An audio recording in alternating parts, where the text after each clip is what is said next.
নমস্কার বন্ধুরা, কুকিং প্যালেটে তোমাদের স্বাগত। আজকে বানাবো ভেটকি মাছ আলু দিয়ে। তো চলো বন্ধুরা, এখানে ভেটকি মাছগুলোকে নুন হলুদ মাখিয়ে নিয়েছি, আর ওদিকে আমি একটা মশলা করে নেব। আর তারপর এখানে মাছগুলোকে আমি ভেজে নিচ্ছি। আর মাছগুলো ভাজা হয়ে গেছে, এবার মাছগুলোকে তুলে নিয়েছি।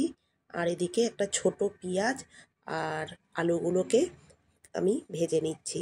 আর ওদিকে আমি মশলা করেছিলাম, জিরে ধনে গুঁড়ো দিয়েছি, আর লঙ্কা বাটা, আদা বাটা দিয়েছি, স্বাদ মতো নুন, পরিমাণ মতো হলুদ। আর আমি সব গুঁড়ো মশলাগুলো হাফ চামচ করে দিয়েছিলাম, জিরে ধনের গুঁড়ো। আর তারপর মশলাটাকে কষিয়ে নিয়েছি।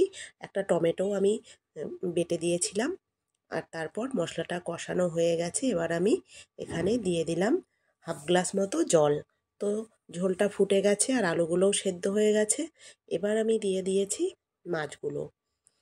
তো মাছগুলো দিয়ে দিলাম, আর তারপর এখানে আমি দিয়ে দেব অল্প একটু গরম মশলা। এবার আমি নামিয়ে নেব। তো রেডি হয়ে গেছে বন্ধুরা, নামিয়ে নিয়েছি আলু দিয়ে ভেটকি মাছের রেসিপি।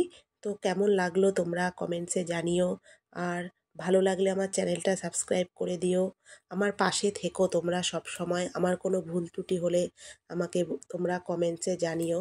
ভালো থেকো বন্ধুরা, সুস্থ থেকো। নমস্কার বন্ধুরা।